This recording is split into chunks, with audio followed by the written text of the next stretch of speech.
Hello, everybody. Welcome to the Moon Scarab channel. My name is Ramon, and welcome to another episode of In Orbit With, a show in which we chat with people from our spiritual community about life, divination, and more. If this is your first time here, welcome. And if you've been here before, welcome back. And today I'm very excited for today's episode because we have a truly special guest joining us. He's an artist and a creator whose vision bridges the worlds of symbolism, storytelling, and intuitive guidance.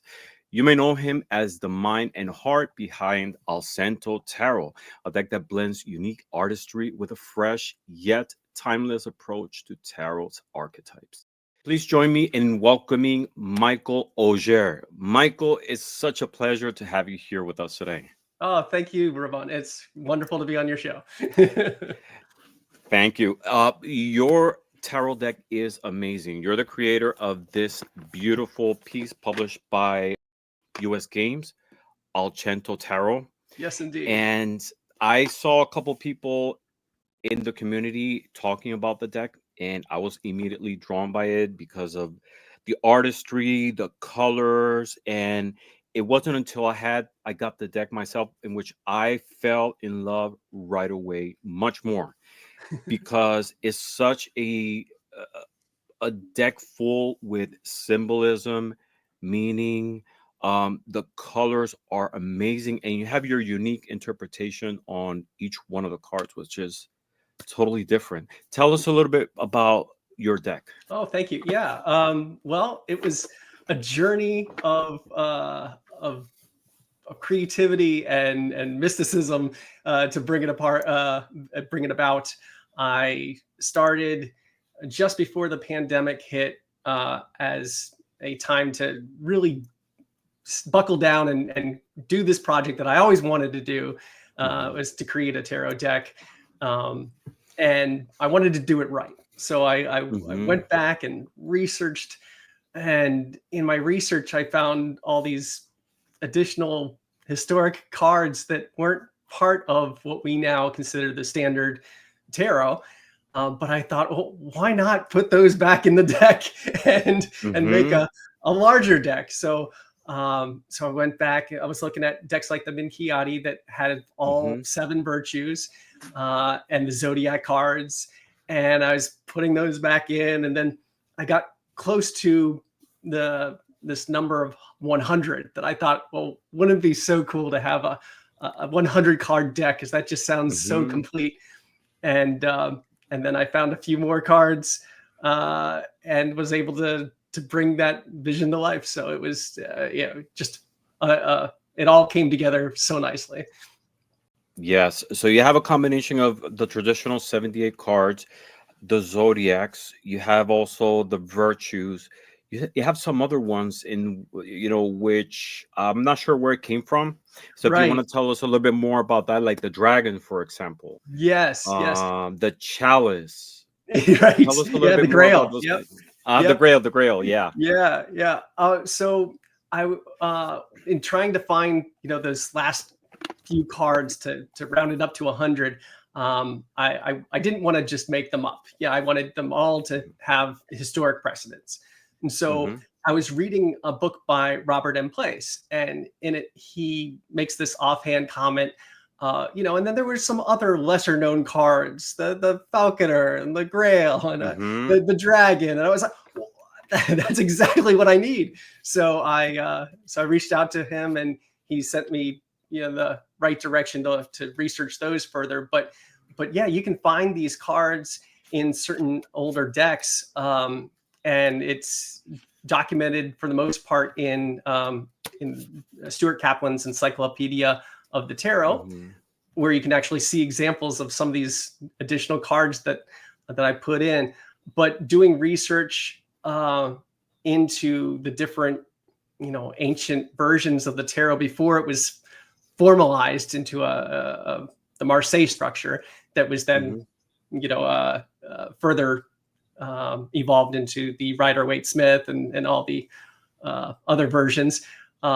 It was a little bit more fluid in the beginning, and so some of these cards, like the Dragon, it could have been just a placeholder card for the Visconti. Right here. Yeah, beautiful card. but it kept popping up, and so it's like, well, maybe it's not. Maybe it's something more than just, a placeholder. Maybe it was a lost card that we just didn't really know about. So I put that in, and then in the Falconer, there was actually a various variations of that one, and that was another card which I also have here. Yeah, it's a great one. It's a beautiful card. Yeah, and like there's so much to them. Like with that Falconer card, he's kind of like moving his toe across the floor, and some were interpreting that as like making the square and compass. Right there, beautiful. Yeah. Yeah. So I made sure to put all the little subtle things that were in these cards into mine. I illustrated in my own style, but each one had all these, as tarot cards do, they're packed full of symbolism, and I made sure to incorporate all that those wonderful things into each of those cards. Yes, there's a lot of symbolism. I mean, there's interpretations, your own interpretation on each one of the cards, but there's the playing card symbols as well. Yes.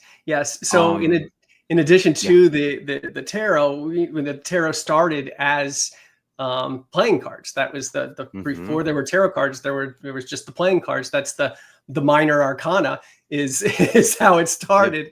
And it corresponds to each of the 4 suits. So, the spades are swords, and the hearts are cups, the clubs are wands or batons, and the diamonds became the coins or discs. And so I wanted to pay tribute to where it all began. So I put those symbols in there too. And then I added a little corner number color coded in the corner, so so just like playing cards, if you just fan through it, you can see exactly which card you're working with, and just makes it super easy to read with. The element, you can easily associate the element. So you have yellow for air, green for earth, red for wands, and blue for cups. Yep. Fire and water. Yeah. Air and earth. Yeah. Exactly. Definitely. And then the symbol of the playing cards was the first thing that I noticed. And then as I was going through the cards, I started noticing similarities in terms of symbols. Like, for example, with the 9s, I saw arrows. Exactly. And it wasn't until I got to the 10 of swords that I saw the image of the man laying down, and around his hand there was a circle. And I was like looking at the image, why is this circle? And then when I started reading the book, because the book is amazing, I started noticing that you associate a symbol for each one of the numbers. Exactly. So like for the A's, there you have infinity. The Lamescape. Yep. Yes. And then the symbol of X for duality. Yep. For number 2 as correct. duality. And then when I got to 10 is when it clicked. And it's beautiful that you were able to incorporate these within the image of each one of the cards. And it doesn't look forced. It looks like part of the image. It blends in perfectly. Yes. And this is what, in addition to the color coding of the elemental suits, that there's the numerology, which I found is so important.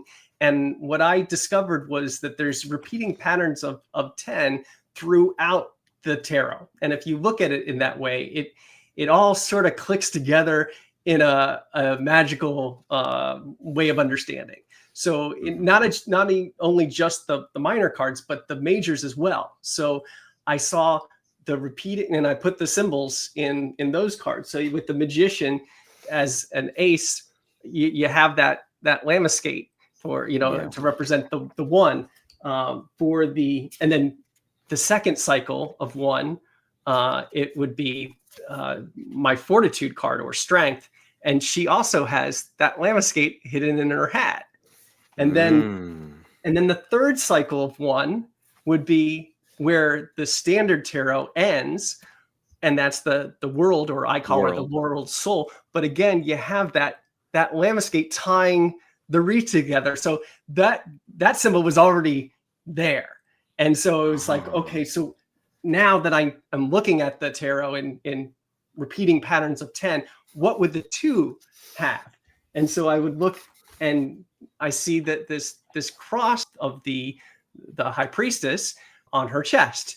And so I thought, well, that's a great symbol for duality, for a 2, right? You have these 2 lines that are crossed together. And so for the and I'm looking back at the Marseille style cards, and I see 2 trees. So you've got that duality again. So I crossed the branches so that I could get that X, but the idea is already there. There's that sense of duality with the 2.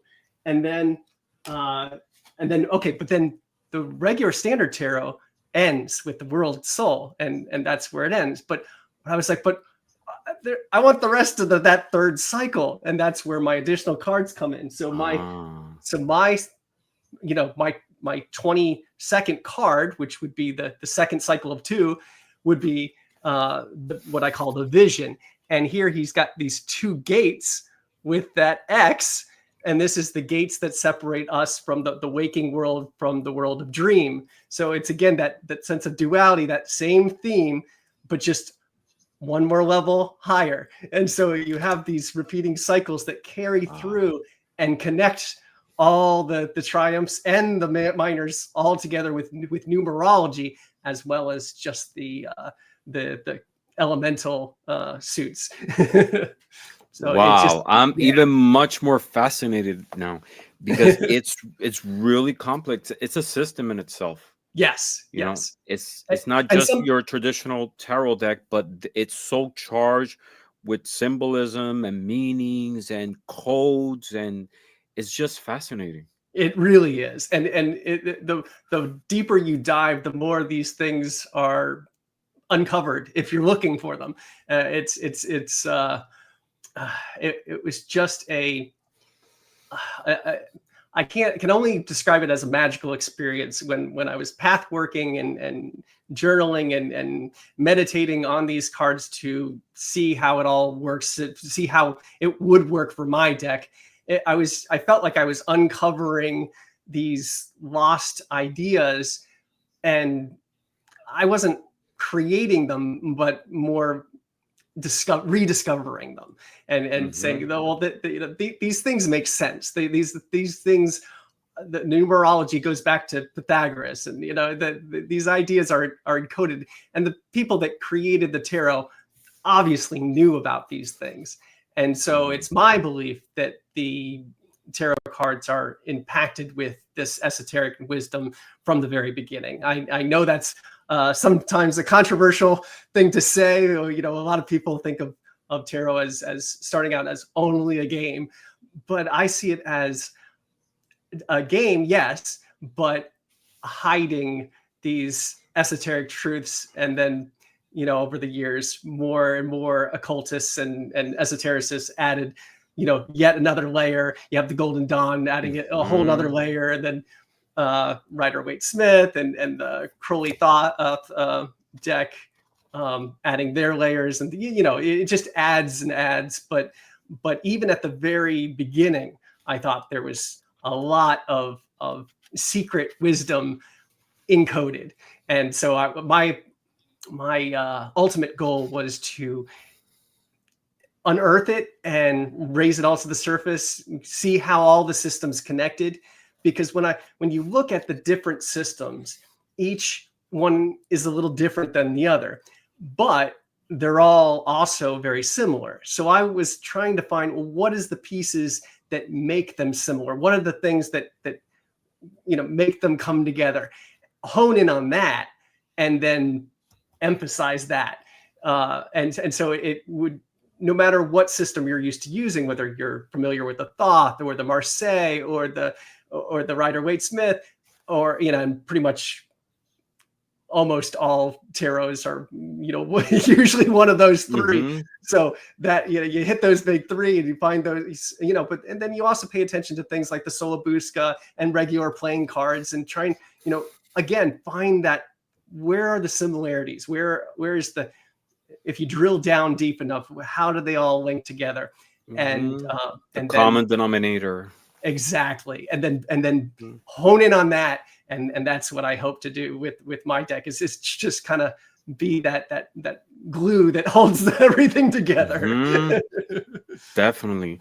What I like also, I like the fact that it's balanced with the artistry of it. You know, like the images, they're very playful and they're very light, they're They are. exquisite, but it balances that heavy Yeah. the heaviness of all the knowledge and symbolism with the playfulness With the of the images. playfulness. Yeah. Yeah. I wanted it to be as esoteric and deep and heavy as it is, which the tarot definitely is. I wanted it also to be playful and accessible to anyone, because I truly Hmm. believe that the tarot is for everyone. And I wanted to make it simple to use for the beginner as well as the expert, and not to be intimidating. Some of these decks, I love them. I love them all. I love Hmm. the dark and spooky, but when but for the general person that's not familiar with the tarot, it's scary enough with even with a Yeah, it playful could be. deck. So Uh-huh.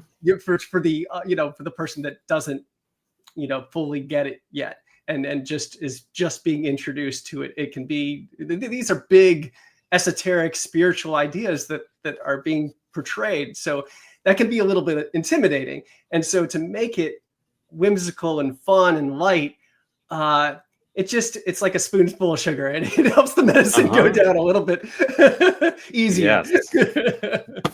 So that Definitely. was And you have purposely. your own and you have your own recognizable style too. You know, I don't want to Thank you. compare you with any artist. You have like your own unique way to portray the images, which I find fascinating as well. I'm sure Yeah. if I see it somewhere else, I'll be able to recognize it as one of yours. I appreciate that. Yeah, Yeah, it's the companion book is amazing too because it condenses a lot of information.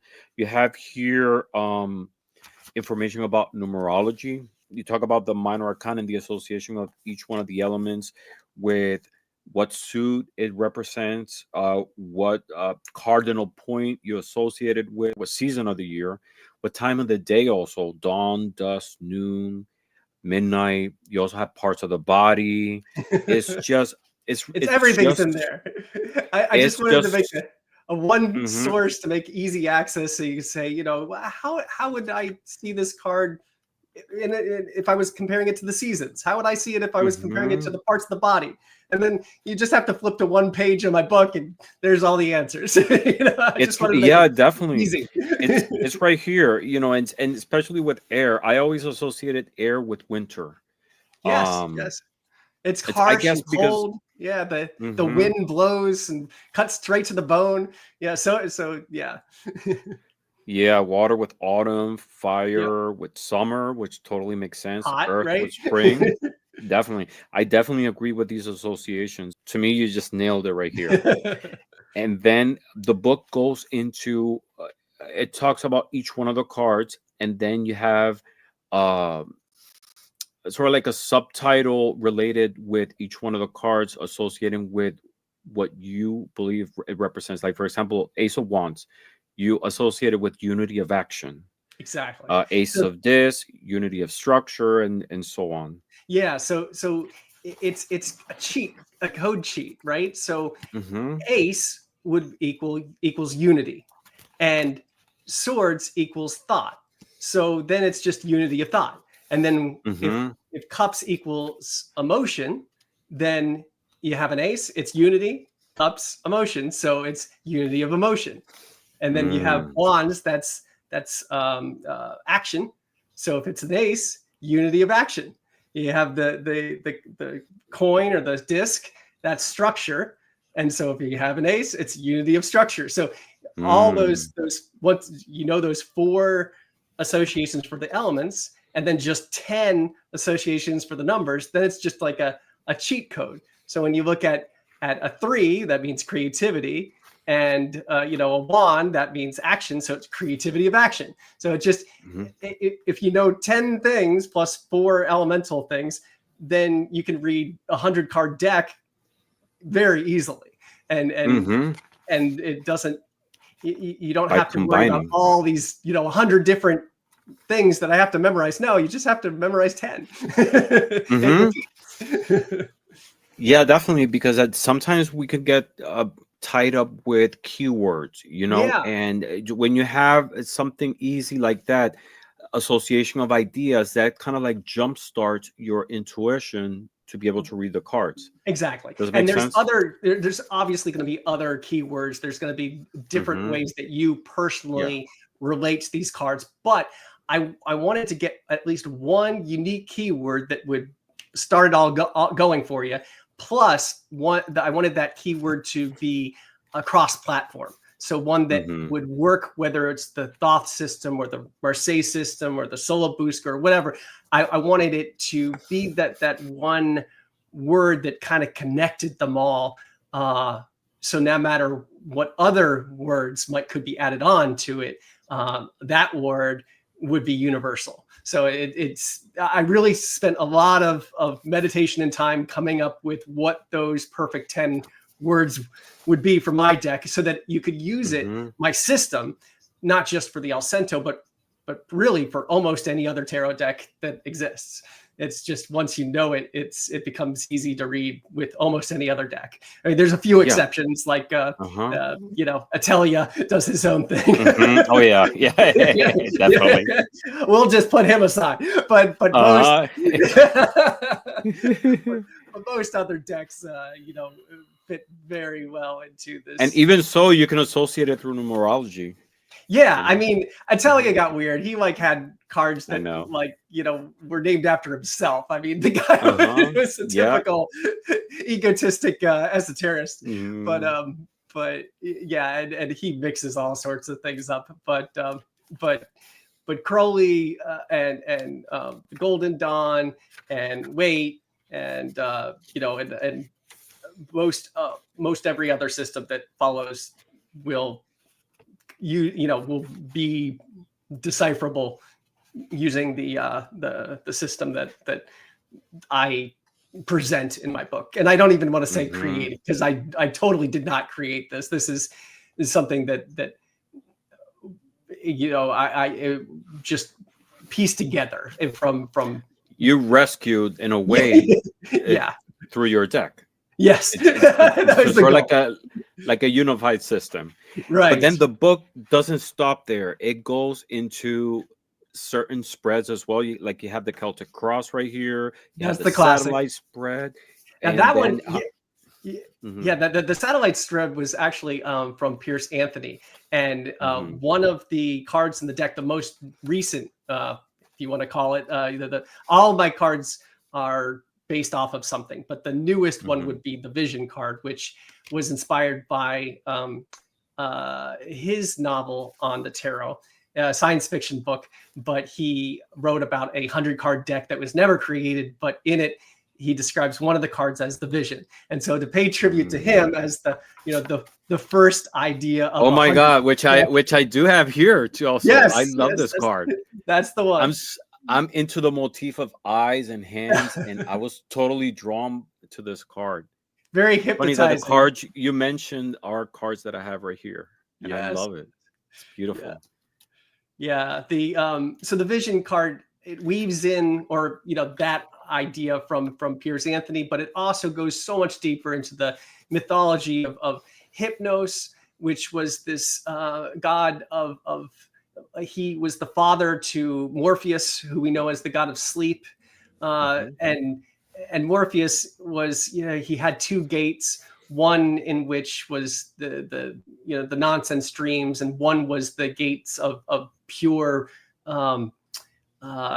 communication from the divine. So a vision, if you will, of receiving knowledge on the other side, right? The dream world. So I have him in front of those gates to the right gate to get that vision.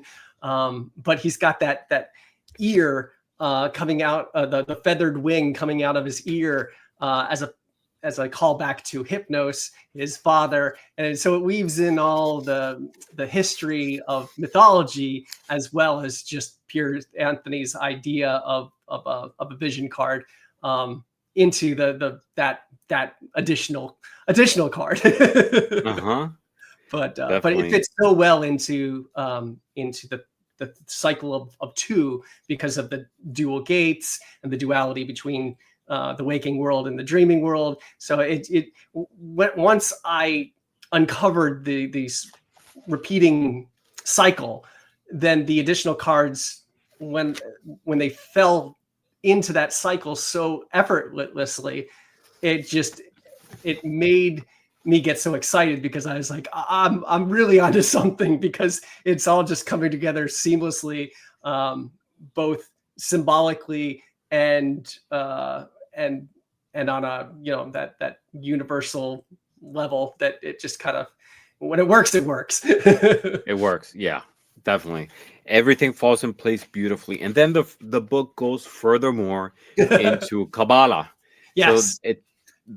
we have here the tree of life, and it gives you a graph of the path of the divine thunderbolt, and Yes. explains each one of the triads and the meanings and how to read it using the cards. Then you go into the path of the serpent of wisdom, the Right. beautiful imagery as well, and the meaning of each one of the points.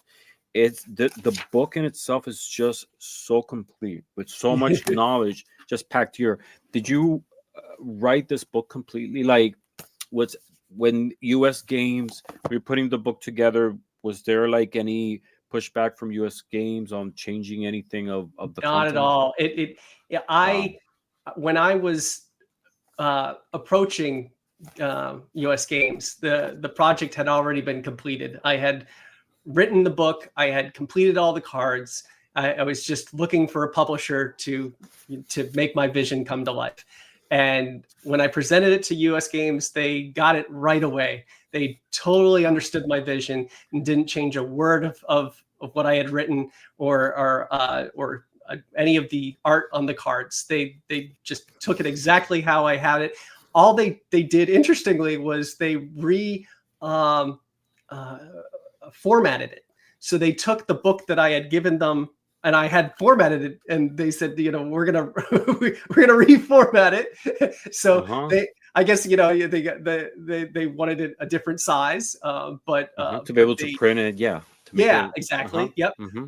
But so they reformatted it, but they didn't change anything, and so Wow. they completely understood my vision and supported it. So yeah, I couldn't have asked for a better experience working with the publisher, because it was just, Yeah. they totally got it. And all of my little silly requests, like I wanted to have black edging, and I wanted the cards to be a Hmm. certain weight, and Which I love as well, because it makes it much more elegant. The quality of the cards are amazing. They're shuffleable. yep, not too They're thick, not like too thin.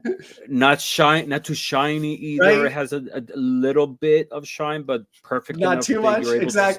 Yep, yeah, to read it easily, to use it for cameras. It's just amazing. just right. Yeah, and I was trying to communicate all of this to them, and they totally got it, and were so accommodating. It just gave me exactly what I wanted it to be. So it was, yeah, I'm so happy with how it came out. Wow. How long has the deck been in the market? So it was just released this year. I Hmm. was working on it for 4 years prior to that. Well, yeah, Hmm. there was a 1 year of getting it printed. So 5 years altogether from the point that I Wow. started working on it up till it was released.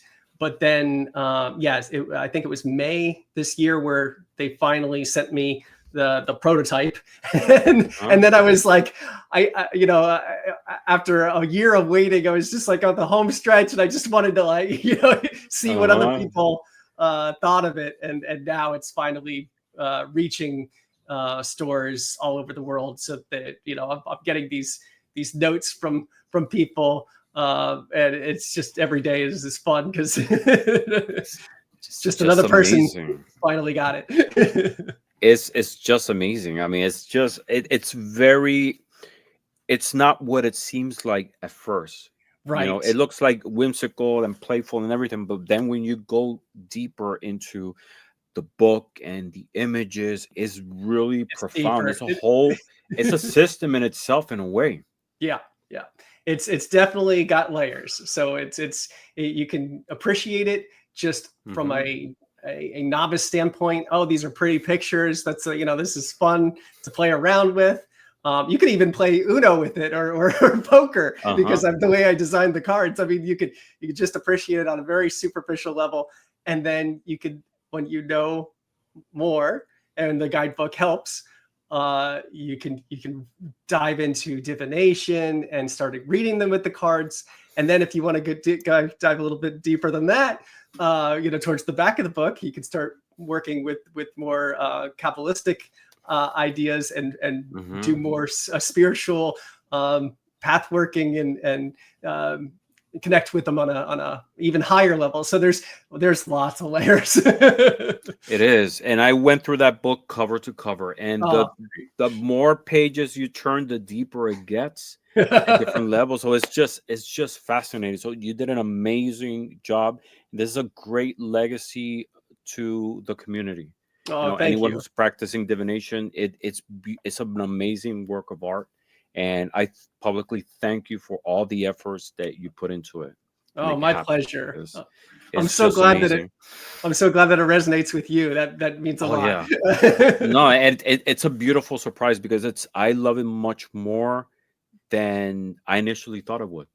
You know, not that I Excellent. wouldn't like it, but it's Right, right, right. as It I grows on you. I It grows on it you. grows Yeah, definitely. So you did an amazing job, and we want to talk in the show about the deck definitely, but we want to talk also about you.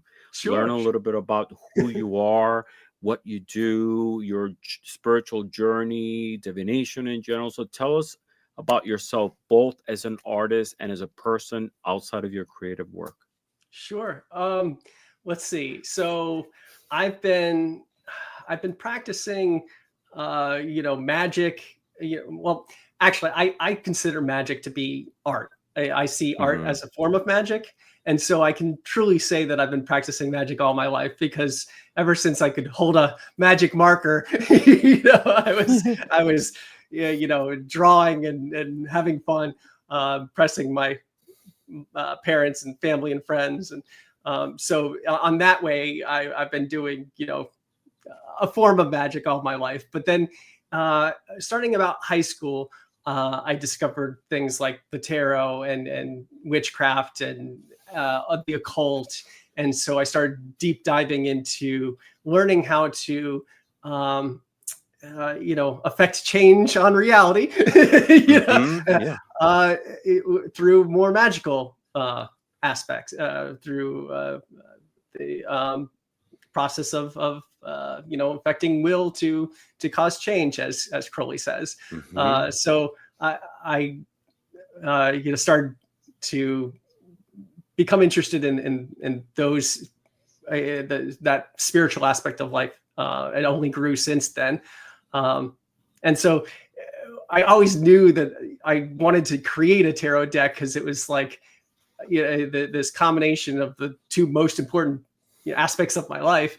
But it was always just a matter of, well, I don't feel quite ready yet. I haven't learned enough yet, or my art level isn't quite where I want it to be yet, Hmm. as I was growing up. And then yeah, I got to the point where it's like, okay, now's my time. I'm middle age. Hmm. It's now or never, baby. Yeah, definitely. You learn to appreciate your own style. Yeah, It's because exactly. especially Yeah, when you're an artist, you try to like conform to certain standards or like meet certain standards. But I think at the way the world has evolved, we get to appreciate that all forms of any style is a beautiful style. Like right. everybody has their own voice, the uniqueness, and as an artist, that's how you express it. And That's exactly right. there's Yeah, every beauty in it. everyone has their own unique style, and Hmm. expressing that is so magical because we're all a little bit different. It would be boring if we were all the same, right? So we're all Definitely. just little pieces of the divine, and the divine wants to know itself, so we're all just little reflections of it, and that's the point of life, is just to be your own little piece and work with everybody else. Definitely no. And how would you describe your own style? If if you were trying to describe what a Auger piece of art is, how Yeah. would you word it? How could I you mean, it's describe it? definitely bold, fun, whimsical. Offbeat is usually the word that comes to mind, which is why my website is offbeatartwork.com. So I definitely think of it as offbeat. I like to have a style that's bold and colorful, just because that's more playful and fun. But it also works really well with the tarot, because when you're working at a smaller size, or when you're working large, but then it's shrunk down to a small playing card size, oftentimes those little details will get lost or muddy. And I wanted everything to be super easy to read and clear. And so that's why decks like the Rider-Waite-Smith are so powerful, because Pixie drew in her line weight was thick enough so that when you shrunk it down, it still was very clear. So I wanted, and naturally I draw that way anyway, so it just worked well. What scale did you work on? Like, how big Well, was the original artwork for these? So I drew it using a Wacom stylus, a digital pen into Okay. the computer. So I was able to expand it and shrink it Got down, it. so I could work at any scale. So if I wanted to really noodle in on something small, I could expand it and then shrink it back down. So the scale varied because it was digital. But however, now I'm going back and recreating the pieces as paintings, so they're all going to be a standard uniform size that I'll have to do with a brush. but and if it comes out different enough, I might do a second edition. but yeah, with the digital, it's wonderful, because you have things like undo and scale, and so it gives you could more go back. control. Yeah. There's so many details in each one of the images, but it's not like too much. It's not It's not overwhelming. overbearing. Yeah. And it's easy to see, to distinguish, and to read. Yes. Like, it's not disruptive either. That's the goal. Yeah. Who are your biggest influences artistically growing up? Oh, it's hard to pick just one. I love all the different artists, from the famous fine artists like Michelangelo and Leonardo, and then Van Gogh, and all to the more modern pop culture, like Jim Henson and Tim Burton and Matt Groening, and I mean, it all just filters into my subconscious and comes out, I hope, my unique offbeat way. But yeah, picking one would be hard. I mean, I've got so many different, I'm a fan of so many different artists and creators that, yeah. Yeah, pieces of a lot of different ones. They've influenced you in one way or another. They all kind of melt together and come out my weird way. When you started creating the deck, did you feel there was any risk in deviating from the sacred 78 cards? Yeah, I for the most part, I stayed true to the earliest incarnations of them. I did go off a little bit on certain cards, but for the majors, not so much. And for the minors, even when I did do variations, I still paid tribute to the heart of what Pamela's versions of the cards were, and that's what I primarily base my cards off of for the minors, because hers is the fully illustrated. I was gonna do pips, but I was like, no, I'm gonna do, I want to do full illustrations, and Pixie is the one that that created what we refer to as the minors in their full glory. So I had to pay full tribute to her. However, there were certain cards that I reworked a bunch of times, and there were a few that I deviated a little bit further. That was my next question. Yeah, That was part of the line of the question. So yeah. please go ahead. I was gonna say, so the 6 of coins, or discs, as I call them, it was one of those cards in my system. A 6 represents harmony, and the disc represents structure. So it's a harmony of structure. Okay. So Pixie has a card of someone reestablishing harmony in the structure of society by giving money to the poor, to kind of elevate the poor up, but they're holding a balancing beam, and it feels kind of forced, measured, like they're, like it's not from the heart. It's more of like, well, let's give them just enough, and it didn't feel all super harmonious to me.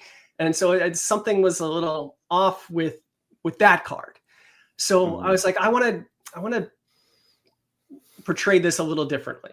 So instead, my first idea was I was going to have a play on, how the 3 of coins, you have the stonemason who's building the cathedral, the creativity of structure, because he's the creative builder.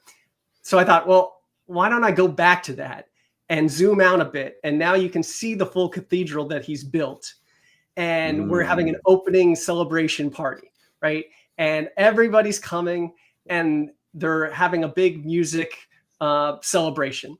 And I'd have 4 musicians, each to represent 4 of the elements. So you'd have a drummer that would represent the earth element, and you would have a harpist maybe representing water, and and each of them would represent one of the 4 elements. So you'd have all the 4 elements of structure being harmonious, playing a harmony, music.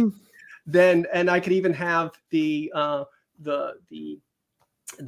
person that was the religious figure that you saw in the background of the 3 of coins, with the scroll that was originally probably the plans on building the cathedral, now could be holding a scroll of the notes that the musicians were playing. So I was like, okay, this might work. So I went ahead and did that, and fully illustrated the card. And then I looked, and I was like, still doesn't quite work for me. I something was still off. So then I completely went back to scratch, went back to the drawing board, and I decided, how about I have a utopian scene of how of everybody sitting down to dinner together. And I could have the court cards, which are seen usually as a higher class. I'm going to have them serving, bringing them down and serving the common people that might show up in some of the other cards. And I'm going to have them all sitting down. I'll even bring in a dog and have him begging for scraps, and have everybody together harmoniously around a dinner table breaking bread. And again, the spiritual idea would be tapped into, because when you break bread, it's a way that you break bread with friends and share community, that kind of thing. But it's also on a spiritual level, the idea of bread as being a symbol of the divine. And like when you break bread, you're breaking off little pieces of the divine, us, because we're all got a piece of the divine in us, and sharing it, experiencing the world, knowledge, life, and then reunifying. So I have that extra esoteric meaning in there as well. So I was like, okay, this I feel good with. And a lot of the cards were like that. Like I'd have to, redo them multiple times, just because I had a feeling that it wasn't quite right. And I wanted to have that voice, that feeling, that mystical vibe tell me, okay, you did it. Now you can finally move on to the next card. And that's why it took so long, because my illustrative style is actually it's pretty quick. It still took a lot of time, but it's not like painting the Sistine Chapel, right? They're cartoony, fun style, so it's fairly quick. But just redoing it, because it just didn't quite gel right. That's where the journey really lengthened. But then, once they all finally came together, they came together, and it was just a long journey to get there. But it was, I feel, worth it, because it presented the ideas in the way that I wanted to present them. And you did an amazing job. Did you borrow any compositional tricks from the Marseille woodcut style? Yes. So the Marseille, I see a little bit of it. Yeah. yeah. So the Marseille decks are known for the way that the eyes are looking. They draw the eyes big enough so that you can see when characters are looking at each other. And that's really wonderful when you're doing a reading, because then your players on the stage can start to interact, and you can say, oh, well, the King of Wands is looking over at the Queen of Cups, and what he's turned away, or he's sitting on top, or keeping the other one suppressed, or vice versa. But because the eyesight is in there, the window to the soul, that they're easy. It adds a whole nother element. And so I made my characters with definite points of view to their eyes. And in fact, for my court cards, I've got the certain cards that are kindred spirits to each other. So for example, the Knight of Cups, that would be fire and water, right? Because he's a knight, so it's fire, and he's a cup, that's water. So fire and water, right? But he's looking to the left. Now, the other combination of fire and water would be the Queen of Wands, because she's a queen, so she's water, and she's wands, so she's fire, so she's fire and water. Now, if you bring up now put them next to each other, and you'll see what happens. Yes, it's there you true. go. There you go. So look at that. The water lines up perfectly, and amazing. And they're looking right at their eyes. So those kindred elementals, the fire of water and water of fire, link up. They're what I call the kindreds of the court card. It's like a puzzle too. Exactly. Like they match perfectly the lines and everything. So oh my goodness, look at down to the detail. Yep. Look at that. So there's Marseille tricks that are encoded into the cards like that. Oh my goodness. Oh, I love that you drew Snuffles. Snuffles is that cat. Yes, indeed. How can I forget Pamela? Pixie's friend's cat? Her friend, yeah. Yeah. But and in the paw of the black cat is a moth, because he's the shadow side of the Queen of Wands there, and so he's kind of caught a moth that was attracted to her flame, and then the cat stomps it down because he's the shadow self. Oh my goodness, it's so rich in meanings and layers and layers. I'm just shocked on the combination of those two cards, how they matched and lined up amazingly. You want another fun one? Yeah, tell me. You look at the 7 of the Triumph cards. That would be the Chariot, and the 17, the Star card. Okay, let's see. So there you go. So if you look, the checkers on the Chariot. Wow, yes, even the checkers on the floor. Goes right into the star, the path there, and the water and everything lines up perfectly. So that was an extra. Oh my goodness! Another puzzle piece, fun one. It's amazing. You did an amazing, like it was really thought out. It's exquisite, just like how it's even another layer to the beauty of the deck itself. Yeah. Lots of fun little puzzle pieces, things like that are just, the more you look, the more you'll find. That is fascinating. I just love it. And you added some new cards as well. Yes. Is there any other cards that you feel at first people will consider like debatable, controversial, different, maybe hard to grasp? It's the way that I have it is I present them as additional cards, which you're free to put aside if they don't resonate for you. and maybe eventually they will, and you can bring them into the deck. But you don't have to read with them right away if you don't feel comfortable. You know, you just, as your knowledge grows and as your comfortability, is that a word? Yeah, yep.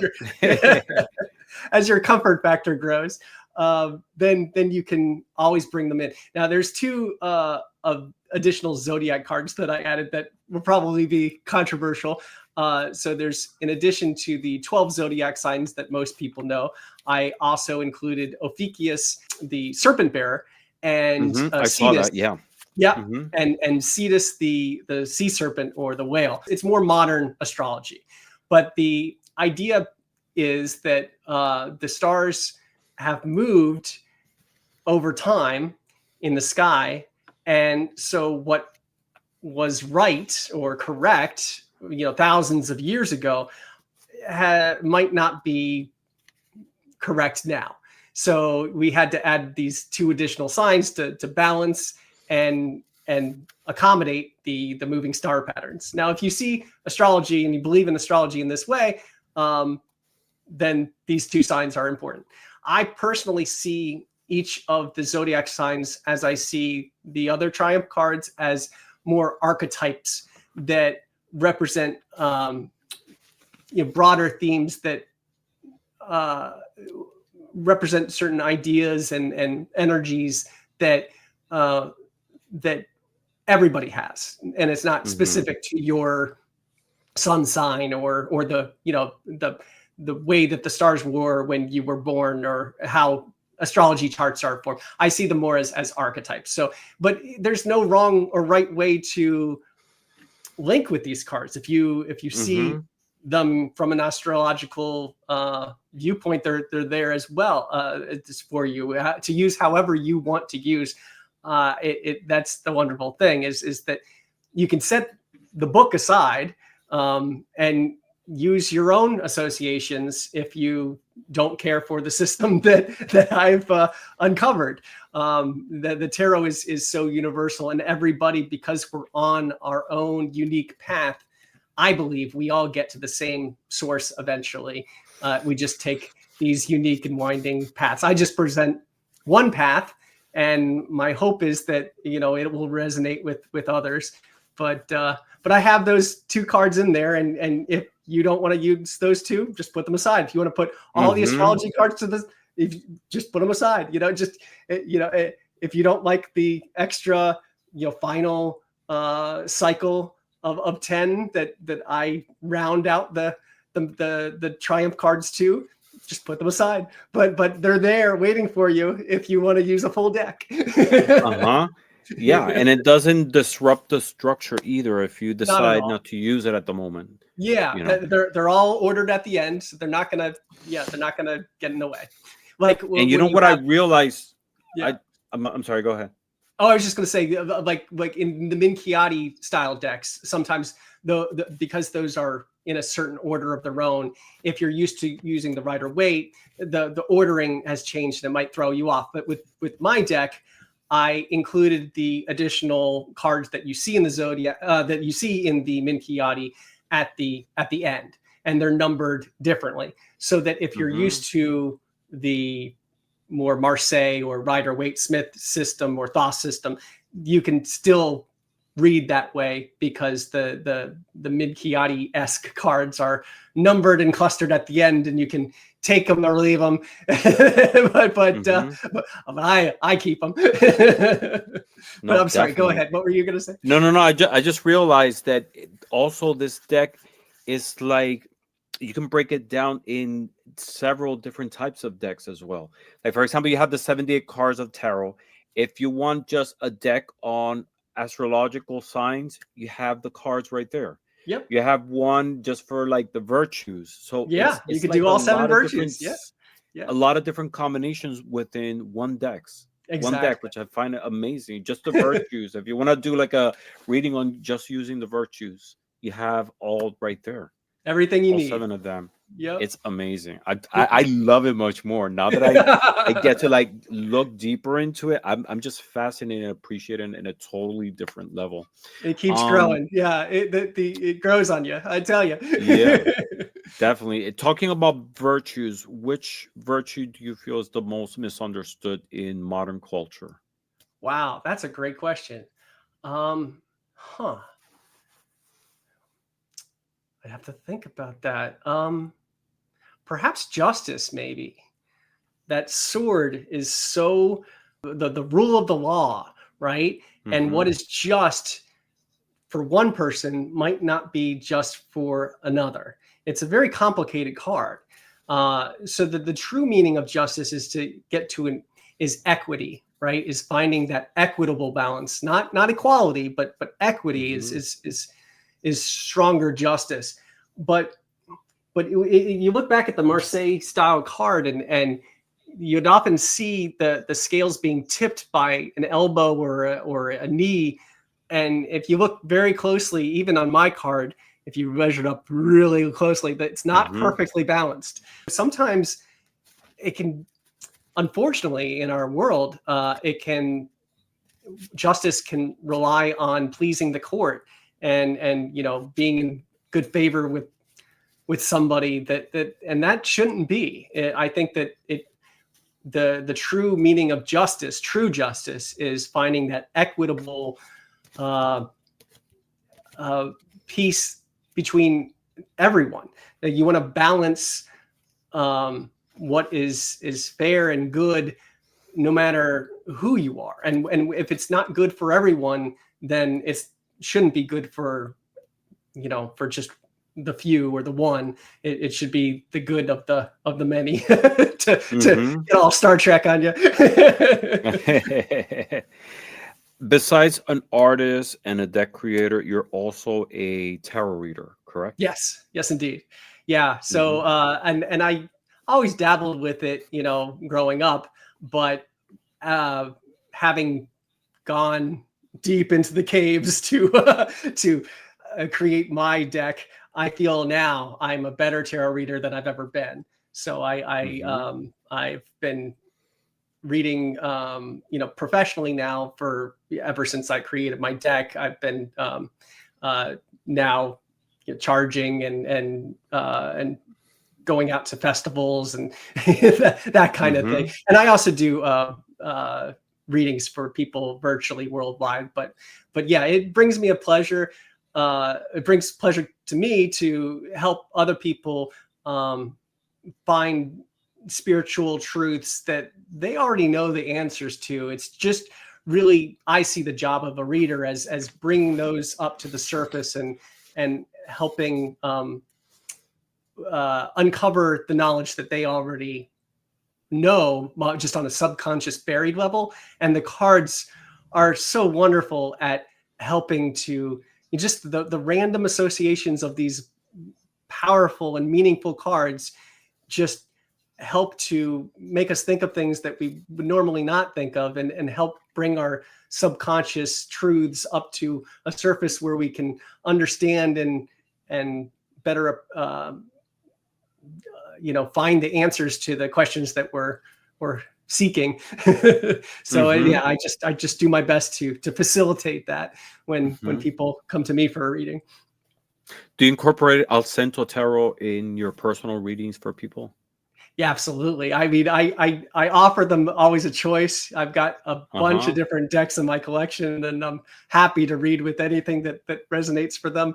But yeah, I'm always especially pleased when they're like, "What, use the Alcento." I'm like, "But of Uh-huh. course, it's, of course the deck that resonates the strongest for me, obviously." Uh-huh. And I find it, obviously the most easy to read with. So it's always the most fun to use that deck. Definitely, But because you created a system, you mastered yep, it, you invested time in it, not only creating but also studying the cards. So yeah, it's definitely infused with your energy. There is a strong connection, a creative absolutely. process Yeah, in it. yeah. But I So, love all the other. mhm, I mean, I love of course. reading with Marseille decks. I love reading with the Rider Waite Smith style decks, and Minchiati decks. I just, I love it all. So I find a lot of joy in reading the cards and connecting with the cards on many different ways, not just my deck, but of course my deck too.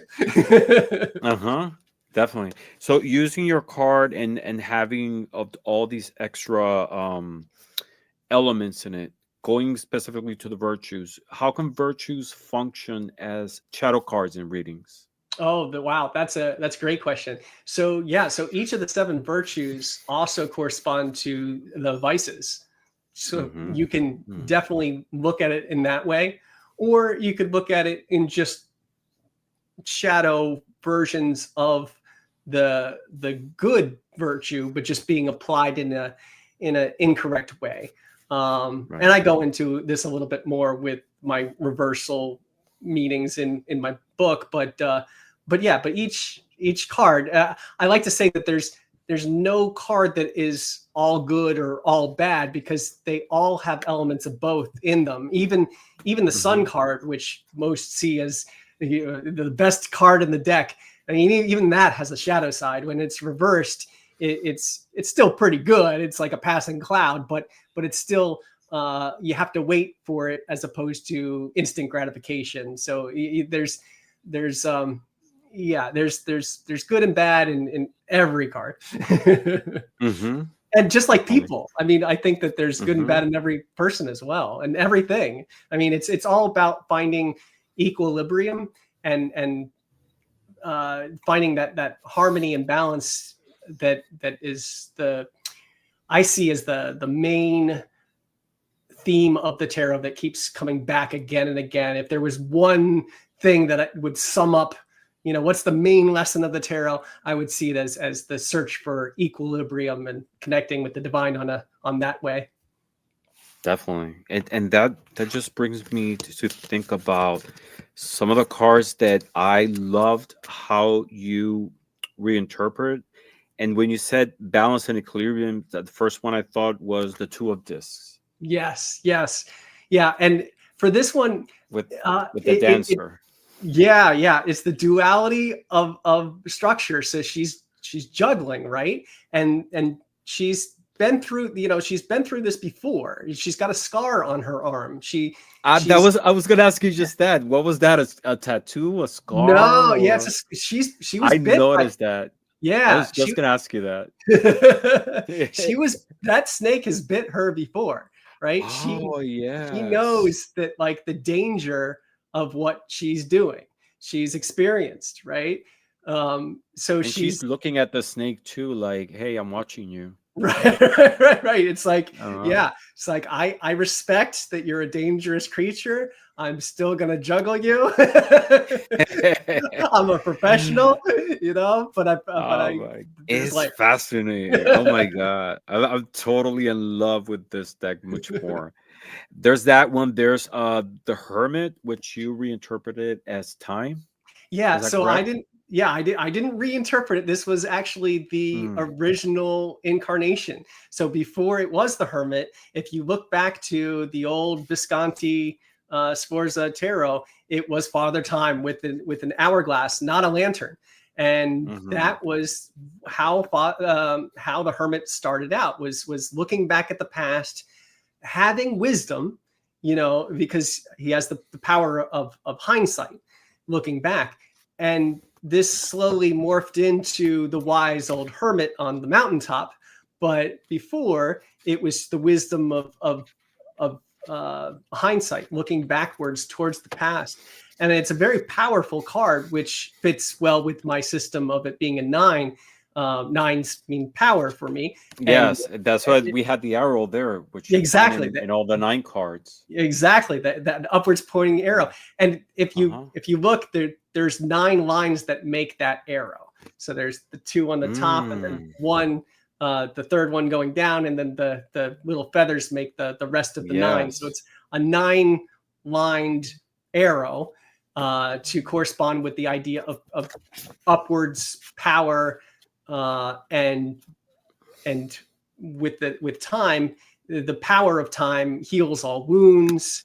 The power of hindsight, 20/20 vision. It's a very powerful archetype, to have that sense of time, and time goes both fast and slow, which is why he's got wings as well as the crutch.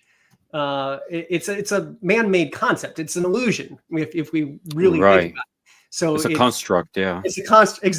Exactly. So once we know that it's an illusion, then we have the power over it, and we can bend it to our will. And this is where you get into magic and the esoteric. But yeah, when you have knowledge of these things, then you have more mastery over them. And even though it is a major arcana card that we ultimately don't have control over, knowledge is power. So the more you know, the better you can tap into the flow of these energies, and that way have more power than you would normally. yeah. And understand the perception, because time, there's different times, different way we perceive time itself. Our perception varies, it's different stages of life or the situation. And once you have that knowledge, you understand how to harness it and control it at the same time. Exactly. Yeah. There's this other card which I love too, and it's Prudence. Yes. Card number 24. 24. And I love the detail of having two faces. Could you explain a little bit more about the significance of that detail? Yeah. So in some of the earlier versions of Prudence, like if you look back at the Mantegna Tarot, which wasn't actually a tarot, but it was one of these early mnemonic tools that was used to teach spiritual lessons. But in that version of Prudence that they have depicted, it shows a double faces of the maiden and Father Time on the other side. And so the idea is that you learn from hindsight, you learn from time, looking backwards towards the past, but then you are looking towards the future to make prudent decisions. So you're using that power and that of the wisdom, but then you're also looking into the mirror to see things as they truly are, not as you want them to be, but as they truly are. And you've got that snake of wisdom, and you've got the compasses to measure things. So all these things are encoded into the symbolism. Is there a connection between Prudence and time? Because it seems like the same person. The absolutely. Clothing is the same. You have the snake. You got it. Wow. And you have the hourglass on each one of them. Yes, indeed. Yeah, wow. Time is definitely a kindred to Prudence. And so that's why on the back of her head, you often see Father Time. Wow, that's amazing. And then if you want another callback to time, in my my Six of Cups card, Father Time make another cameo as looking backwards towards the happier memories and having that harmony of emotion, but it's the looking back in time. Beautiful. And then the Two of Swords also fascinated me, because on the right away we have, the lady blindfolded with the two swords. And then here it's her, like, I feel like it's that mental process happening on the background. The duality of thought, right? So you have two different thoughts, and you're not sure which is right. Which of these guys has the right idea? Who's going to win the swords fight? I don't know who to root for, right? And so the clarity comes through that meditation, that finding that sort sense of Zen. Yeah, and you have the element of air incorporated there in the imagery. Right there on the but incense. Yep. I just noticed this detail here of the key lock on her chest. Right. So that could play into the idea of maybe these two suitors are fighting over her, and who's going to unlock her heart, and so it plays into that a little bit, but the idea is it's a mental thing because it's a swords. So she's got to calm her mind and not necessarily follow the heart, but really find that Zen state so that I can know in my thoughts which I know. Yeah. And then, of course, the Nine of Swords. This is a beautiful depiction as well. You had Yeah, the person going through like that mental agony, that mental process, and then you had the monkey on the the background, monkey, like the tapping on their literal head, monkey in the mind. Yeah, poking, but also like the detail of the comforter. right. Uh-huh. And she's providing, and the blanket provides comfort because it has all the Mm. symbols of the all the zodiac symbols are on there, and they're stitched together with little roses that represent life. So all the universe is there to comfort her, and and she's got the stepladder as an escape to get out of this mental prison that she's put her in, because uh, the nine is power. Power of thought can be used for good too. You can use the power of thought to do anything you put your mind to. So why use it to stay up all night and go over past mistakes or failures? That's power of thought in a negative sense. What we want to Mhm. do is find power of thought in a positive sense so that we can do anything we put our mind to. And so that's where the arrow points to the escape, to escape the monkey and climb up and use power of thought for a good for a good way. I mean, beautiful, beautiful. And then we have the Three of Wands. We have traditionally the figure looking towards that body of water with the ships on the background. But then here you have, The furies or the fates or the kindly ones, depending on how mhm, you want to refer to them. But one weaves the thread of life, one measures it, and one cuts. And so I included them because it's a nice trinity but I also, because the three represents a creativity again, and it's the creativity of action. So the guy is on the top of the hill.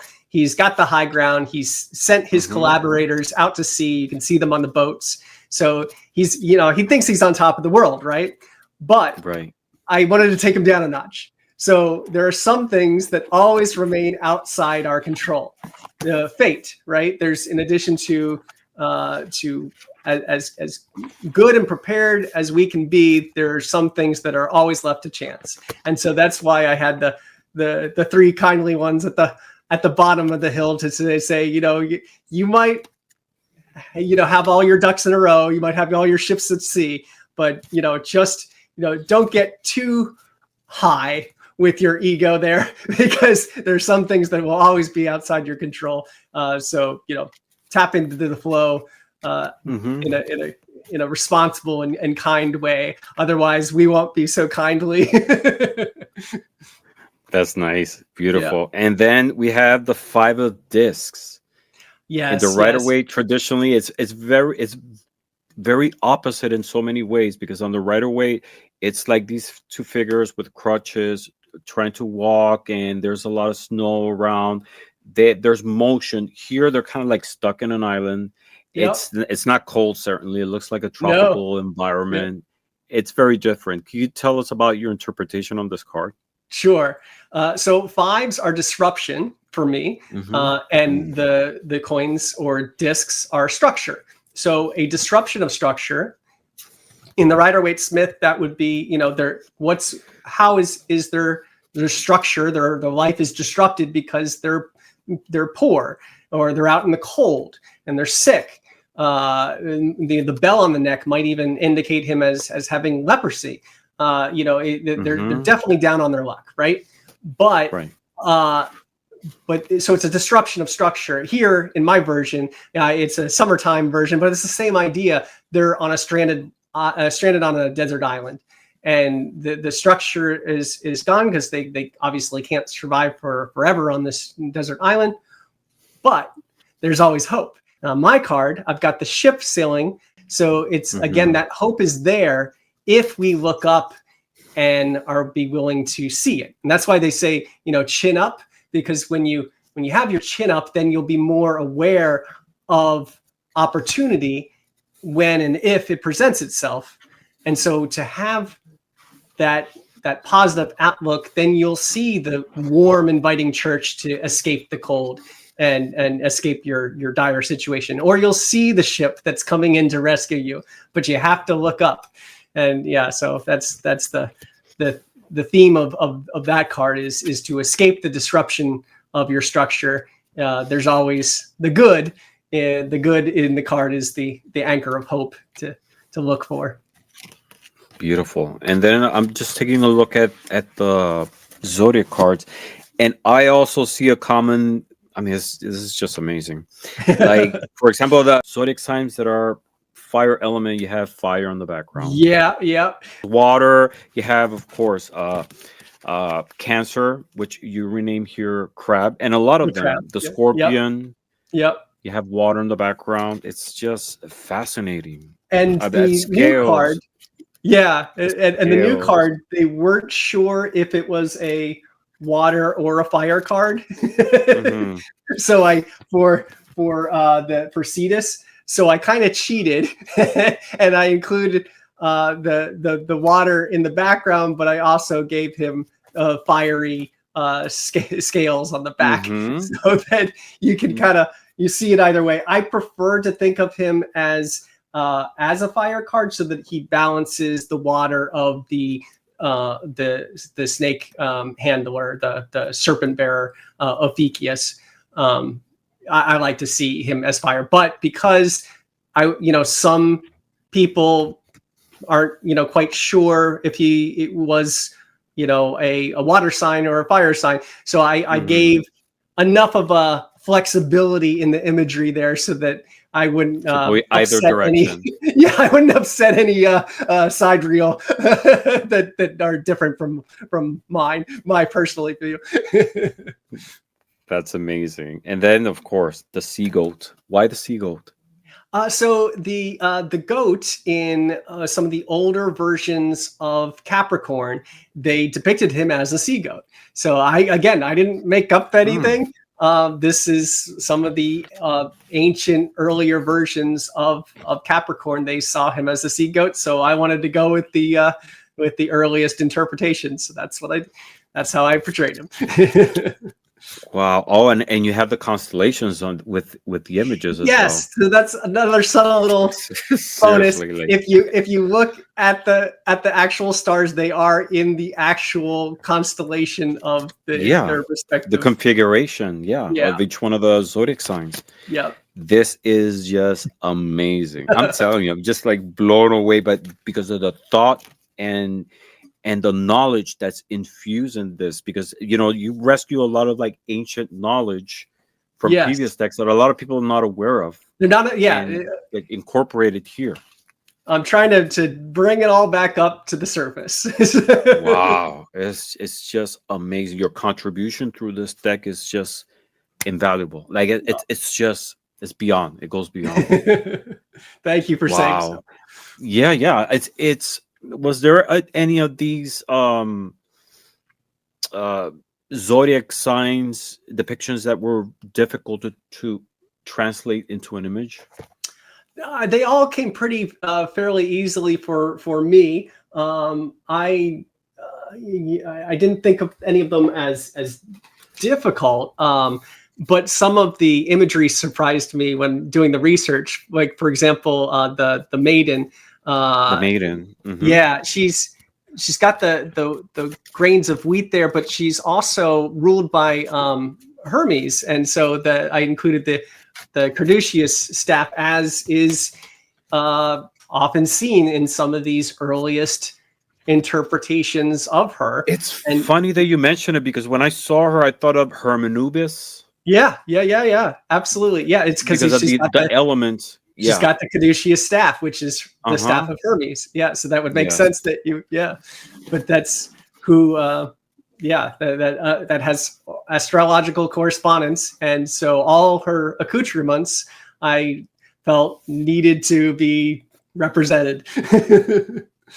That's awesome. Were there like any unexpected happy accidents through the artwork process that you decided to keep? I'm sure there were happy accidents. Let me think. Something Um, that wasn't unintended, but in the process when you're creating, well, you're like, this works. I this actually like this. works, right? Yeah. Let's see. Trying to think. Um, the the moon wasn't it, well, or the moon and the sun were ones that kind of worked like that. Like I wanted to personify the celestial cards. So instead of just Uh-huh. having a moon or sun, I wanted to represent them in I saw that like the image of the maiden, and yes, the maiden mother crone. So yes. And Hecate then for the and sun, I think is that there's this guy with a harp, and right, there's a horse right. going by. Yes. Yeah, Apollo. So yeah, so I wanted Uh-huh. so and instead of having the little naked boy on the riding the horse, The creepy baby, like some people claim right? it. I was like, I don't want my deck to be creepy. So so I went with Apollo, but I still kept the horse in there, and he's breaking through the gate. He's free, right? He's Hmm. breaking free with that that which I felt was more powerful, right? He's not straddled or harnessed. He's a free range horse, and Apollo just fit well with that. It was. I don't know if it was a happy accident as more of just like it just kind of worked. Um, Hmm.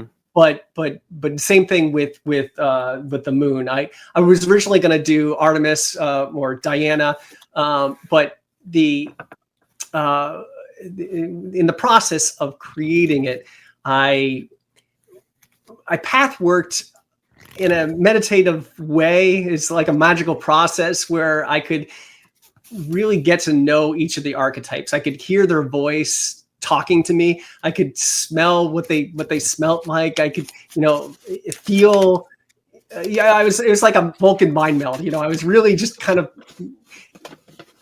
connecting with the essence of each archetype, and to see how they wanted to be portrayed. And so I had drawn out Artemis with her bow and her hunting hounds and everything, and had completed the card. And then I get this voice, or this this vibe telling me, nope, that's nice, that's pretty, that's well done, but that's not how I want to be presented in your deck. I want to be a little bit more magical, a little bit more dark, and bring back some more power to my moon magic. And so that's where like the idea of having the Hecate with Selene, and the triple goddess Uh-huh. representing the The the triple three goddess. aspects. Yeah, Uh-huh. felt a better fit to portray that uh, that oomph that that Uh-huh. it told me that it needed. So that was, yeah, that was. And then when I was drawing it, it did kind of feel right when it started coming together. And having half of her face in shadow just perfectly emulated the phases of the moon. And it one of the faces in shadow, one half and half, and the other in bright. It just, yeah, it just worked. When it worked, it worked. Yeah, Oh my lots of goodness. It's just it's happy gonna accidents. take me some time to digest and process all this because it's a lot. It But is. it's just it's more symbolisms and tools available to the reader to be able to work with and Yes. add more meanings, and it enhances the cards as a tool. Yes, It's yes. just That was my main goal. I wanted it to be rich as possible with all the symbolism, easy to read with, but so packed so that the someone like you that is a more professional reader, they will have just all the tools in your sandbox to play with, so that whatever is resonating for a specific reading, you can point to it and say, well, uh-huh. there it is, right? And it all just kind of flow. And that's when you're reading and you're storytelling between the cards, that's where the real magic of of it comes is when you're connecting them all together. And so in my deck, I purposely have repeating symbols like boats or other little characters and that pop up again and again that just connect all the things together. And like lines. For a perfect example, for the sixes, I've got a vertical line that goes right down the middle of those cards in the pips in the minors. Oh yeah, I see. So you got a vertical line in the true. sixes, a really thick vertical line that goes right down the center in the sixes, and in the eight, there you go, perfect example. Yeah, there you go. Yep, there it is. And you can just kind of start connecting them in those ways. And then if you look at the eights, I've got a thick line that goes horizontally. So and so the eights are all about balance. So it's right there, right in the middle, to connect to balance them. And with the sixes, it's all about harmony. It's another form of equilibrium. So you've again got that center line going right down the middle. So you've got these additional. Yes, I see it. I see right there. There you go. Yep. And it just lines up like a stage. Yep. Wow. This is a lot. It's amazing. Oh my God. I just can't wait to go back and explore the cards further, because I now have, through this conversation with you, it's so much like the knowledge and everything, all the information that's embedded in these cards is just amazing.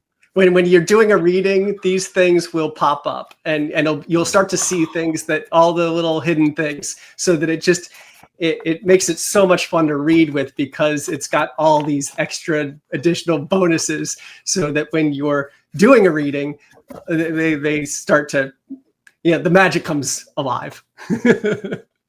I'm just blown away, I have to tell you. It's just it's amazing, your contribution and your legacy through this. And, I mean, it's just I mean, it's not just a work of art in terms of aesthetically of the image, but putting all this together, it's the craftiness of making this happen is just amazing. Oh, thank you. Yeah. Now that the Allcento Tarot is in the world, what's next for you creatively? So I've been focusing more on my painting. I've got a bunch of art festivals that I do, so I've been gearing up to have stock, have product to sell at those, and I should be actually doing more. I'm behind, but yeah, people have asked if I'm going to do other tarot decks, and it's definitely within the realm of possibilities. A Lenormand deck, maybe? Yeah, I don't know.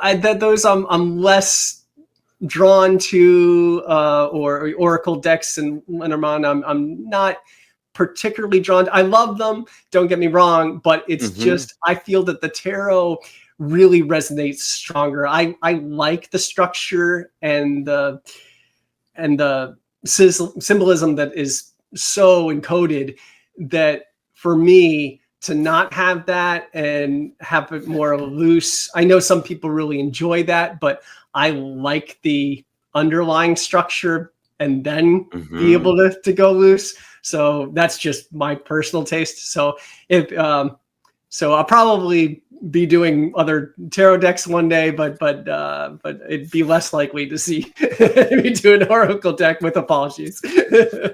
Got it. Only time will tell. Yeah, exactly. You never know. I'm not ruling out anything. You never know. Just need to take a break, because this was a lot. Yes. And if it happens, it happens. Exactly. That's amazing. Exactly. So before we conclude our show, I do this game with every guest of mine here at In Orbit With, and it's called This or That. Okay. And it's 10 situational questions in which you will choose between two tarot cards, and you will tell me which card and why. Are you ready? I am ready. A little, like I'm tearing up here, but I am ready. and and naturally, we're going to be using the Allcento Tarot because it's Oh, just amazing. We got to use it for these questions. All right. Question number one. Would you rather take a selfie at the edge of a cliff with the fool or at a wild party with the devil? oh my goodness. I would definitely go with the fool. The Uh, devil is a little scary. is it? I mean, What's scary about it for you? yeah, I mean the devil is I'm sure he's a party animal, but he's gonna bring out the worst in me, and with his lies and delusions and overindulgences. So I think the safer bet is to go skydiving with the pool. Amazing. A selfie with a fool. I just love also how rich of detail there is here in this card. The sun looks like that description of the wheel within the wheel. Yep. Ezekiel's I vision. was Yeah. very much inspired by this ancient. There's this image that Yes. evokes, Yep. yeah, the arch with the sun That's the and one like where the he's peeking stars. through. Hmm. And there's this philosopher, and he's peeking through the veil. He's crawling and he's peeking through, and the fool is jumping through from the divine into the next incarnation, which is the whole idea of the transitioning fool archetype. So I thought that this would be a good way to pay tribute to that card. Yeah. It's beautiful. And there is what seems to be down here like a lizard. It's actually a crocodile. If you look at Oswald Worth's version of the Fool, and I'm a big fan of Oswald Worth, but you'll see a crocodile has tipped over an obelisk in his version of the card. And so to pay tribute to Worth, I have a crocodile on my card as well. Beautiful. And what's this little detail here? Looks like a marble or something next to the plant. Yeah, that's one of the bells or the Fool's outfit, and that pays tribute to the Marseille style tradition. In some of those early Marseille cards, like the Conver, and some you'll see a bell that has come off of the Fool's outfit and has rolled away carelessly. So I made sure to include that as well. Wow, wow. And of course the detail, the dog pulling the pants of the fool. Yes. Yeah, and it almost looks like he's got a bell on his collar as well. That's true. The dog. Yeah, he does. He actually does. Yeah. Actually does the exact same one. Amazing. Love it. So selfie with the fool. Fantastic. Selfie with the fool. Definitely. Selfie with the fool. All right. Question number 2. Are you a shopaholic or a penny pincher? Oh, being a artist that's always working paycheck to paycheck, I realistically, I'm more of a penny pincher. But I have been known to splurge on a good tarot deck or some magical tool that inspires me. So I definitely sometimes splurge, but usually I'm going to be a 4 disc. Hopefully not too greedy though. More. No, it's rewarding your own efforts. Yeah, every now and then it's good to splurge. Reward yourself. Yeah, and share the wealth. One of the people was saying that I was reading for said something about the 4 of disc card that I didn't think of when creating, but was a happy accident. Here you go. Here's a happy accident. The bars of the window.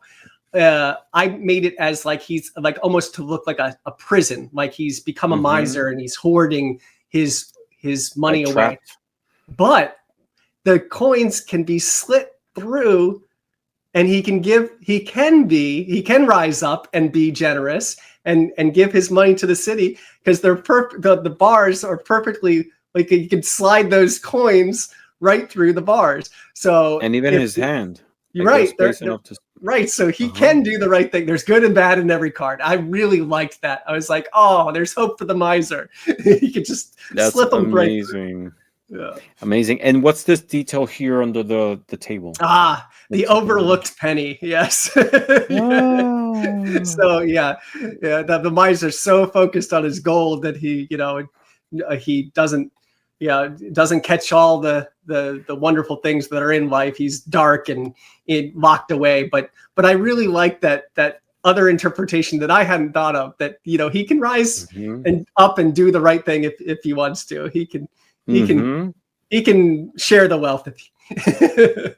Really nice. You made it with very nice legs, by the way. Those very sexy legs. All right. Question number 3. You're in a tarot-themed telenovela. Which dramatic character are you? Twins. You caught both twins kissing and you exploit their secret. Or fame, which normally I use it as judgment, but here is fame. You faked your own death and returned rich and famous during the wedding. Oh, that sounds fun. Let's go, fame. That sounds very Huckleberry Finn. Right? Fake that death and then come back and have a party. Beautiful, successful, and rich, right? I love it. Yes, please. All of that. How did you decide to go from judgment to fame? I guess it's one of the old cards as well, right? Yes, this dates back to the Minchiati. So the Minchiati version didn't have the zombies rising from the graves. I had this other idea, which is very similar when you think about it. It's choosing: do you want to be famous or do you want to be infamous? How do you want to be known? And it's not too late. You can rise up and hear the trumpet. And, you can be the phoenix and reinvent yourself, turn over that new leaf now, so that when you do go, you're remembered for the good that you've done. So it's a choice. And that's why there's 2 ships at sea there, the pirate ship going off to infamy, or the good ship in gold going out to, the right way. So it's up to you. And I like that empowerment and non-fatalistic version of this card, as opposed to the separating the souls at the last judgment at the end of time. It just seemed a little too biblical for me, and I wanted to have it more empowering. So I went with the Minchiati version of the angel or fame.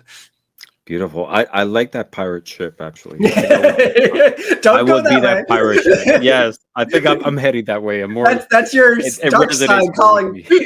That's your devilish dark side calling to you. No, I guess it's the color. There's the skull. I love skulls, so it resonates with me. I hear you. I definitely prefer the Gothic fashion sense too. And then there's like this little structure here catching fire. Yeah, well, that's the wrong way. So don't head towards the fire. Love it. Amazing. It's just amazing. All right. Next question. You are at a cosmic bar and the universe sends you a free drink. Which will you choose? A custom-made cocktail by the Temperance Angel, or a mystery drink in the Grail? Usually I use the Ace of Cups, but here's the Grail. Here's the Grail. So, which one? Custom made or a mystery drink? I mean, normally speaking, mystery drinks I would shy away from. I've known too many bars where they make mystery drinks, which is not so good. So I'm gonna go Temperance, just because that is such a beautiful grace that we are fortunate to have when we have temperance. The moderation, that's that equilibrium that we all strive for, and when we have that is truly magical. That's alchemy, right? So I'm gonna have to go with Temperance. Beautiful. Is that a ferret? Yeah, it's an ermine. So there is there's a myth that says that the ermine would rather choose death than sully its coat. And so it's a sign of purity. And it was actually, there were some tarot cards that were inspiring to me that included the ermine in them. So I thought I would definitely put him in my deck as well. That's beautiful. Oh my God. It's just the interpretation of these. Amazing. It's just I'm out of words, to be honest, of Oh, how amazing it is. And next question. okay. You've been cast in RuPaul's Tarot Race. Which card is your outfit runway inspiration? The Star, celestial, sheer, and glowing from within, or the Devil, horns, latex, and zero apologies. I'm gonna go the devil this time. I don't think I'm Uh, comfortable enough to wear my birthday suit. And latex and that got the aesthetic. Yeah, that's more my style. So let's get the Bauhaus out and dance with the devil. is it that you had a gothic period growing up? Oh, you don't outgrow that. That's goth for life. Oh, it would be great. Definitely. Yeah, I think we all carry it, even though it's not uh, in the exterior. In the interior, we Your like we soul is still appreciate dark. it. Yeah, and we find the beauty in it. You know, Yeah, no, there's nothing absolutely. negative about it. We understand I the balance of it, and we decide to just like bask in that side. You know. exactly. I'm just teasing, of course. Yeah, no, No, no, I know, that I know. yeah, I've never met a very sullen goth, but there were. It's because we celebrate death that we're so much more life affirming. I think that it's just yeah. I mean, it's the whole. What is it? Memento mori. Memento Remember we mori. will Yeah. die. Uh huh. Enjoy life. Drink and Yes. be merry. Mm-hmm. Totally, totally. All right. Next question. You just came back from astral traveling, and your Uber driver is a tarot card. With who would you ride? Death shows up on a motorcycle and tells you we're all just passing through. Or the chariot rolls in with two horses blasting victory music. I'm gonna go chariot this time. Yeah, yeah, yeah. I mean, death is great. But change can be good or bad. I mean, change is life, and I Uh appreciate that. huh. But you're taking a chance getting on that motorcycle, right? With the chariot, you're off to victory. I mean, I have faith that he's going to be able to keep his horses together and take me up on a wonderful ride. So I'm going chariot on that one. Awesome. Yeah, they're both water signs too. But it's Yeah. interesting. Why did you represent death as a woman? So I thought, if I at the end, or when I have to face the great unknown, I'd rather Hmm. have a beautiful woman than a grim reaper, greet me. And I was definitely inspired by the Sandman comics as well, Mm. where death is depicted as feminine. So this resonated stronger for me. I just thought it would be a wonderful variation from most tarots, to go with a more loving, beautiful goth girl as my Uh-huh. as my death card. No, it's interesting because typically the Grim Reaper is coded as male, right? Usually, yeah, But usually. an older, in the Latin language, French, Italian, Spanish, death is female. Oh, well, That's there why you we say go. la muerte, la mort, la morte. And I have a personal devotion, spiritual connection with Santa Muerte, and she Mhm. is female, And of she's course. female. Yes, so I was like very drawn and fascinated by the fact Yeah, that you decided to depict death as female. I'm glad that it resonated for you. Yeah, it It definitely resonates for definitely me that did. way too. I just found it so beautiful, and she looks very cheerful, and well, it is what it is. Yeah, she's a Deal happy with it. happy Hmm. goth. Yeah. Next. All right. Next question. You want to celebrate your next birthday in a special way. Which vibe do you want? The Tower, fireworks, drama, and someone definitely falls off the balcony. Or the Three of Cups, karaoke nights themed and unlimited prosecco. I'm going for the party of the Three of Cups. That's more. That sounds much more fun. The tower is a little bit too much drama for me. I mean, it's the needed sting that we need to get back on the right track, but that's not exactly a party. Like, I'd rather stomp some grapes and have a good time. Not this year, maybe next year, right? You're right. Well, yeah, I'm push. Well, I know the tower is needed, but let's drink and be merry for now. Yes, fantastic. What zodiac sign are you, if you don't mind me asking? So it depends on the system that you use, but I'm either a Virgo or a Leo. So take your pick. So your birthday is soon, right? Or... Yeah, this September I will be turning 50. Wow! Happy birthday! Thank you. Definitely your season. Yeah. Yes. So it's the Three of Cup, unlimited prosecco. Yes, indeed. All right, ready for the next question? Yes. All right. You're chosen to represent humanity at a diplomatic dinner with aliens. Who do you bring as your cultural advisor? The King of Cups tells the aliens Earth is powered by emotions and red wine. Or the Six of Cups gives the ambassador a macaroni necklace and says this means friendship here. Aw, I like that. I'm gonna go Six of Cups. That sounds harmonious. Let's make friends. Right. Have you ever done a macaroni necklace? Macaroni think, art as a kid? Yeah, I think so. Like back in when I was kindergarten, young, but I have a unlocked memory, which is appropriate for the Six of Cups of those happier childhood memories with macaroni art. And stick a feather in your hat. That sounds great. There's always an association with macaroni in childhood, mac and cheese, macaroni art. It's like this beautiful things that macaroni can evoke, right? It sounds wonderful. I if we could communicate that to the aliens, maybe they won't destroy us.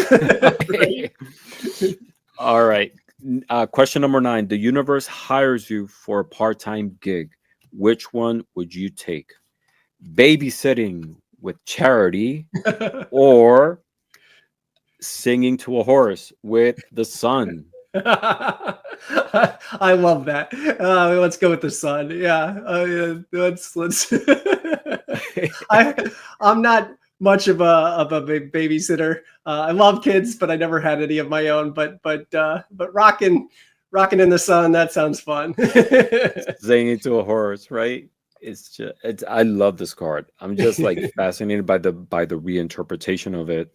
Do you sing? Karaoke. Karaoke sing. Any other art endeavors that you do besides graphic arts? Oh yeah. So I do like, in addition to painting, I'm a freelance artist. So no matter what somebody comes to me with, whether it be a sticker or a t-shirt or an album cover or a logo or I do it all. So my motto is, if you can dream it, I can draw it. And so nothing's too weird. Everything's on the table. I really love bringing other people's ideas to life as much as my own. So that, I don't turn away much. That's amazing. I love it.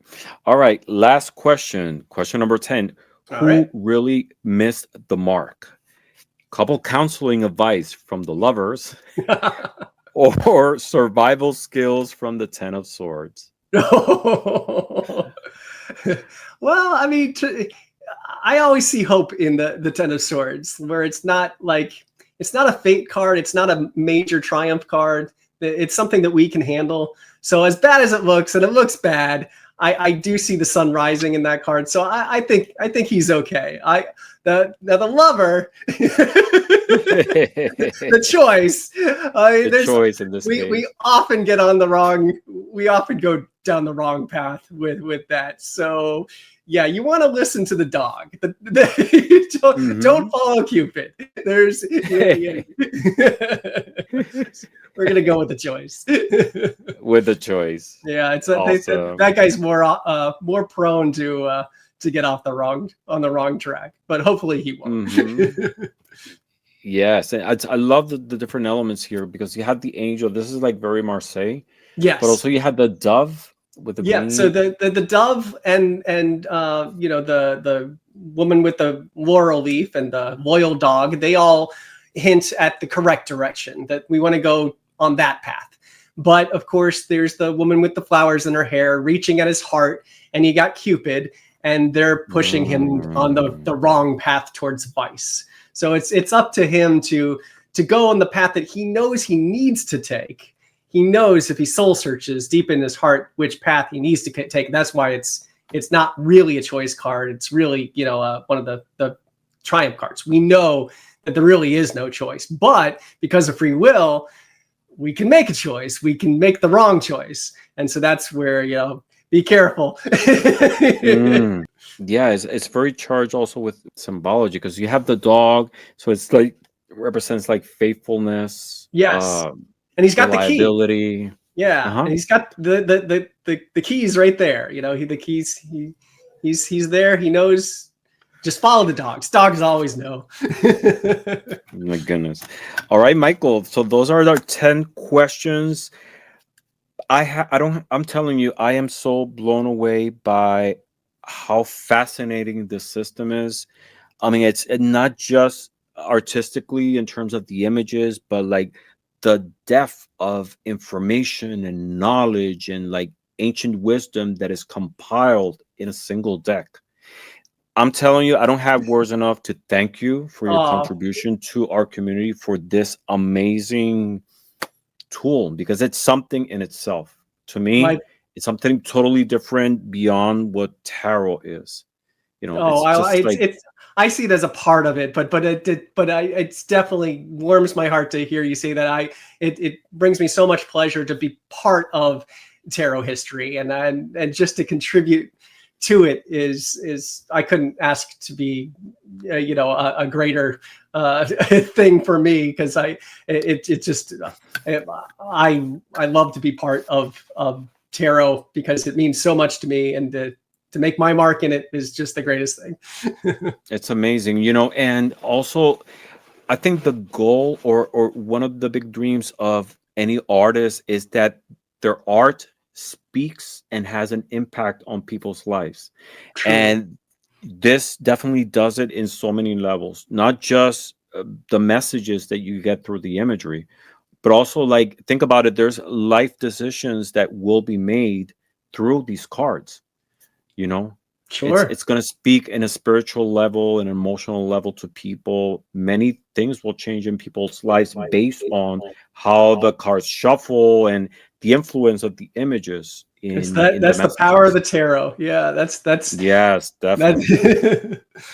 So this is definitely one of your biggest legacies, and I sure hope so. Yeah, I publicly, and I think I can speak for the tarot community when I say thank you so very much for what you did here. Oh, yeah, my pleasure. I'm so grateful that it resonates with you. Yes. And if people want to connect with you for a reading, to look at your art, to acquire a piece of art, where can they find you? That would be my main website is offbeatartwork.com. And you can always find me there. Now, my handle is also Offbeat Artwork. So if you look for me on social media, that's where you can connect with me on YouTube or Instagram or what have you. Just look for Offbeat Artwork. Because you have a YouTube channel. Yes, indeed. Yes. And what things do you explore in your channel? I've watched your channel, but for people who haven't seen your channel yet. So I use my channel to promote my art, and also I've been going through the cards of the tarot and explaining all the history and symbolism in the various traditions and how they inspired the Alcento deck. So I've been going through each card and doing that in these little segments. So I definitely encourage everybody to check those out for like bonus materials in addition to the guidebook in a fun video format. Of course, yeah. I'm going to include the name of the channel here on the screen and also in the description below, a direct link where you can go to Michael's page and Michael's channel and subscribe. Thank you. Thank you. Again, thank you very much. I'm looking forward to have you back again. Maybe we can have like a panel on some topic on the history of tarot and get your input, because definitely you are a great resource. Oh, thank you. Yeah, it might be my pleasure. Yeah, it was an honor having you here. And everybody, thank you very much for watching. Again, please stop by Michael's page and Michael's channel, subscribe, and I'm looking forward to see you again on another episode of In Orbit With. Until then, thank you very much for watching, and blessings to all. Bye. Take care. If you like this video, please give us a thumbs up, leave us a comment, and share it with someone who might benefit from it. And click the subscribe button for more future videos about tarot, divination, and other esoteric topics.